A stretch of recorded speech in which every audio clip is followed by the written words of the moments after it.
Hi there, Allison here with another Cab Franc du jour. Today we're in the North Coast of California and we're looking at the Lang & Reid 2016 North Coast Cab Franc.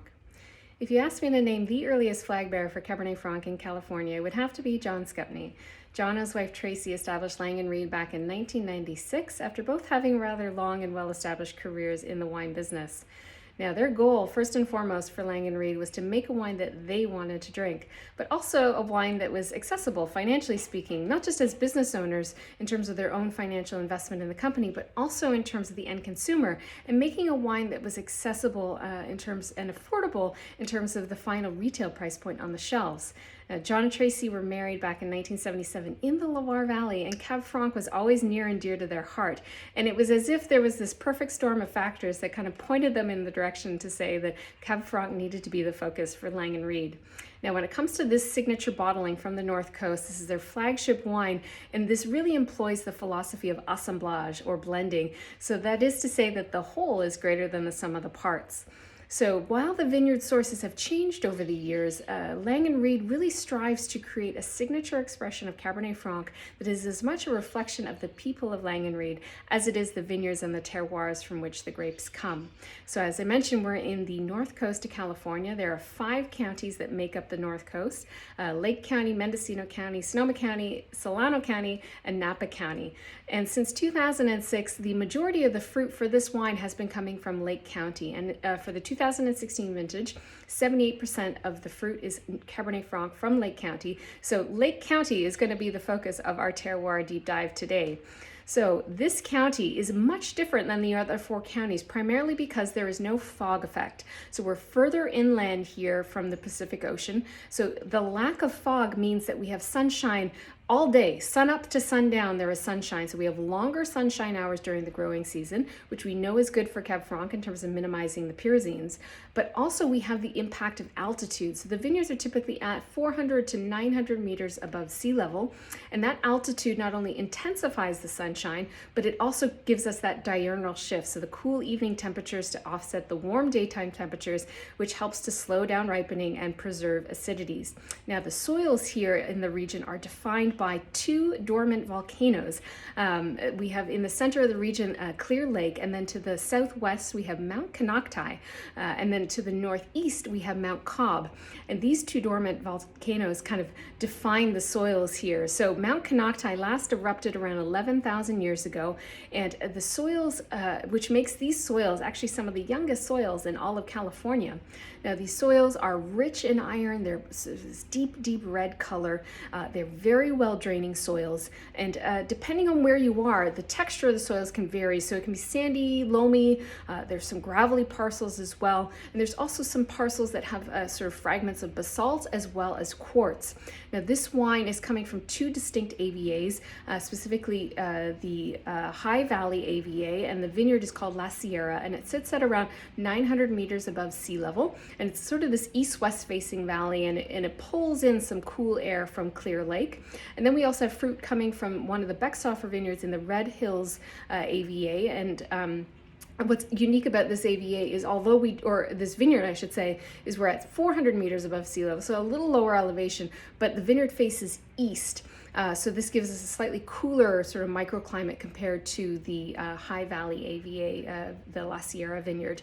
Now these 2 sites really give us some nice sort of red fruit components. John says a more high-toned, kind of higher sort of profile aromatics as well. Now there's 2 other sources for this wine: the Alexander Valley, which is in Sonoma County, specifically the T-Bar-T vineyard, and then we also have the Sugarloaf Mountain vineyard in Napa Valley, both of which are planted to Clone 214, and they both kind of give their own signatures to the wine. So the T-Bar-T vineyard, John says, kind of gives this vegetal, kind of slightly jalapeno note to the wine, and then the Sugarloaf Mountain vineyard, which is sort of their flagship single vineyard wine as well, this gives sort of length, structure, austerity, tension, and sort of pulls everything in.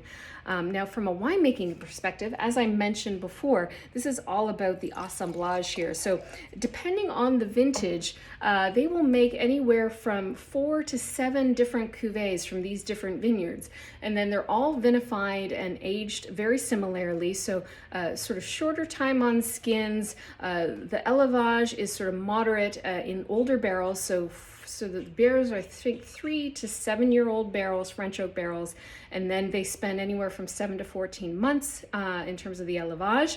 And then sort of the final stage is to sort of taste all these barrels and then sort of pull the wine together and create sort of a very complete, sort of balanced expression of Cabernet Franc from these vineyards that really defines sort of the Lang & Reid style. So let's get into it.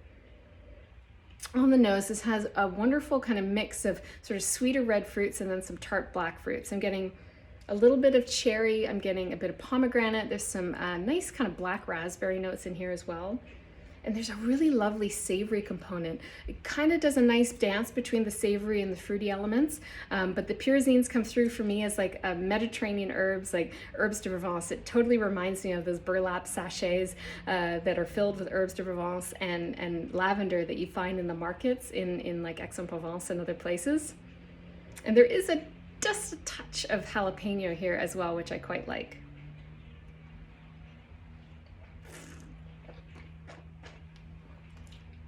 Now on the palate, this is really fresh, cleansing acidity. All those fruits come through like bang on as they did on the nose. It has a nice sort of density in terms of the fruit profile. I'm also getting a ton of spice here. This is a super spicy wine. I'm getting like kind of black pepper notes. There's a bit of cinnamon here as well.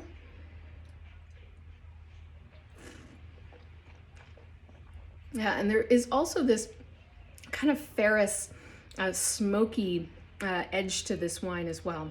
The tannins are interesting. They're quite broad in the mouth. There's a roundness to the palate, but the way the tannins feel, they're not sort of tightly knit, like it's not linear in the mouth. It's more, like I said, it kind of goes wide, but they have sort of this wonderful cashmere-like texture to them, which is really, really interesting for me.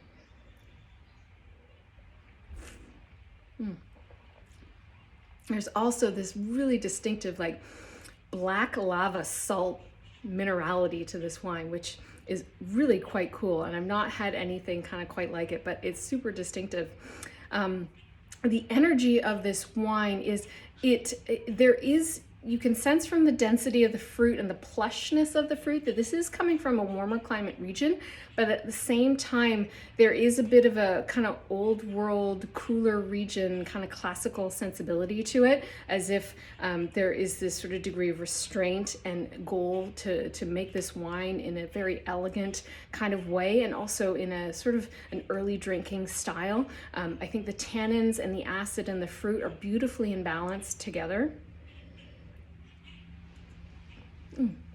It's just such a delicious expression of Cab Franc, and I have fond memories from when I first tried this wine about 4 years ago, and it struck me as it was such a surprise because I wasn't sure what to expect, and I was instantly smitten with this wine. And it was at a restaurant in West Palm Beach, and I remember it was like one of these heavy, American wine lists, and there was this one Cab Franc on the list, and of course I was the one of the group that said, yeah, we need to try this. And it instantly spoke to me. It was like, I get Loire Cab Franc. I love Loire Cab Franc.